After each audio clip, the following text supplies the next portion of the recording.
Welcome to Brainish English Stories.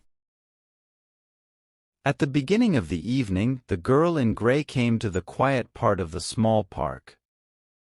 She sat on a bench and read a book, as there was still some time left when reading was possible. To repeat, her dress was gray, simple enough to hide its perfect style and fit.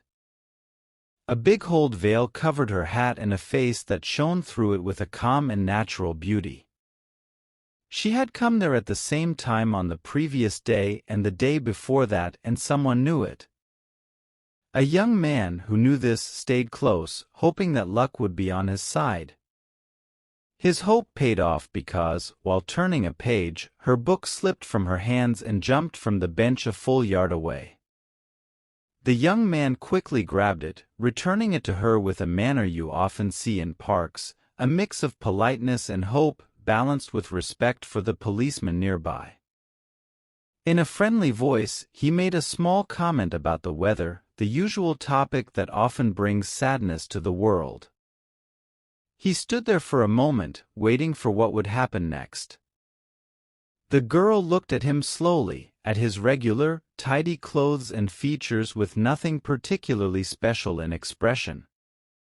"You can sit down if you want," she said in a deep, deliberate voice. "Actually, I'd like you to do so. The light isn't good for reading. I'd prefer to talk." The lucky young man sat down next to her willingly. "Do you know," he said, using a phrase you hear at park gatherings, "you're the most stunning girl I've seen in a long time? I noticed you yesterday. Didn't know someone was captivated by your pretty looks, did you, honeysuckle?" "Whoever you are," said the girl, in cold tones, "you must remember that I am a lady. I'll overlook the comment you just made because the mistake was probably not unexpected in your circle. I invited you to sit down. If that means you see me as your honeysuckle, consider it cancelled." "I sincerely apologize," pleaded the young man. His look of satisfaction had turned into one of regret and humility. "It was my fault, you know. I mean, there are girls in parks, you know, that is, of course, you don't know, but let's not talk about it, please." "Of course I know. Now, tell me about these people passing and crowding along these paths. Where are they going? Why are they in such a hurry? Are they happy?" The young man quickly dropped his playful tone. He now had to play a more cautious role. He couldn't guess what was expected of him. "It's interesting to watch them," he replied, understanding her mood. "It's the amazing drama of life. Some are going for dinner, and some to other places. One wonders about their stories." "I don't," said the girl. "I'm not that curious. I come here to sit because only here can I be close to the great, shared, beating heart of humanity. My role in life is where its beats are never felt. Can you guess why I spoke to you, Mr. Parkenstacker?" said the young man. Then he looked eager and hopeful. "No," said the girl, holding up a thin finger and smiling slightly. "You would recognize it right away. It's impossible to keep your name out of print. Or even your picture. This veil and this hat of my maid help me stay undercover. You should have seen the chauffeur stare at it when he thought I didn't see. Honestly, there are 5 or 6 names that belong to the special group, and mine, by the accident of birth, is one of them. I spoke to you, Mr. Stackenpot." "Parkenstacker," corrected the young man modestly. "Mr. Parkenstacker, because I wanted to talk, for once, with a natural man, one unspoiled by the not-so-nice shine of wealth and supposed social superiority. Oh, you don't know how tired I am of it, money, money, money. And the men who surround me, dancing like little dolls all cut by the same pattern. I am tired of fun, of jewels, of travel, of society, of fancy things of all kinds. I always had an idea, ventured the young man, hesitatingly, that money must be a pretty good thing. Having enough is a good thing. But when you have so many millions that... She finished the sentence with a gesture of despair. It's the same old thing all the time, she continued, drives, dinners, theaters, parties, with the shiny extra wealth over everything. Sometimes the sound of the ice in my champagne glass almost drives me crazy. Mr. Parkenstacker looked genuinely interested. I've always liked, he said, to read and hear about the ways of rich and fancy folks. I guess I'm a bit of a snob. But I like to have my information right. Now, I had formed the opinion that champagne is cooled in the bottle and not by putting ice in the glass. The girl gave a musical laugh of real amusement. You should know, she explained, in an indulgent tone, that we, who don't do much, rely on changing things up for fun. Right now, it's a trend to put ice in champagne. The idea was started by a visiting prince of Tartary while dining at the Waldorf. It will soon be replaced by some other fancy idea. Just like at a dinner party this week on Madison Avenue, where each guest got a green kid glove to wear while eating olives. I see, admitted the young man humbly. These special things of the inner circle aren't known to the regular public. Sometimes, continued the girl, acknowledging his admission of error with a slight bow, I have thought that if I ever should love a man, it would be someone of humble position. Someone who works and not just lazes around.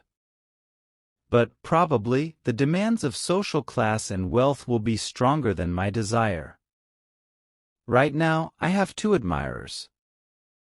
One is a Grand Duke from a German place. I think he has or had a wife somewhere who went crazy because of his drinking and cruelty. The other is an English marquis, so cold and money-focused that I even prefer the devilish ways of the Duke. What makes me tell you these things, Mr. Parkenstacker? Parkenstacker, breathed the young man. Really, you can't know how much I appreciate your secrets. The girl looked at him with a calm, distant gaze that matched their different positions. What do you do for work, Mr. Parkenstacker? She asked. A very simple job. But I hope to move up in the world. Were you serious when you said you could love a man with a lowly job? Indeed I was. But I said might. There's the Grand Duke and the Marquis, you know. Yes, no job is too simple if the man is what I would like him to be. I work, said Mr. Parkenstacker, in a restaurant. The girl seemed a bit uncomfortable. Not as a waiter, she said, a little desperately. Working is noble, but serving others, you know, like valets in. I'm not a waiter. I'm the cashier in. On the street they faced on the opposite side of the park was a bright electric sign that read a restaurant.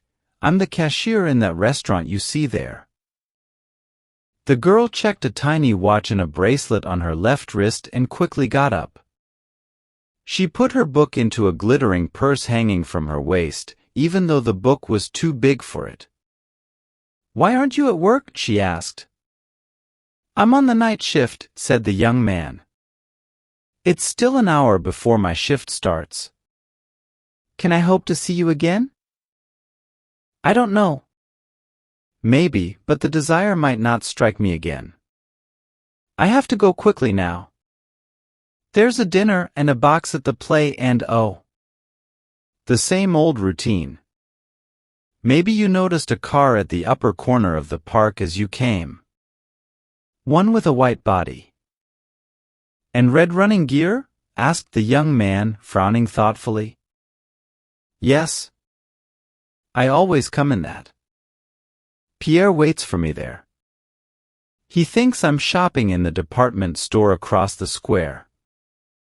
Imagine being in a life where we have to deceive even our chauffeurs. Good night.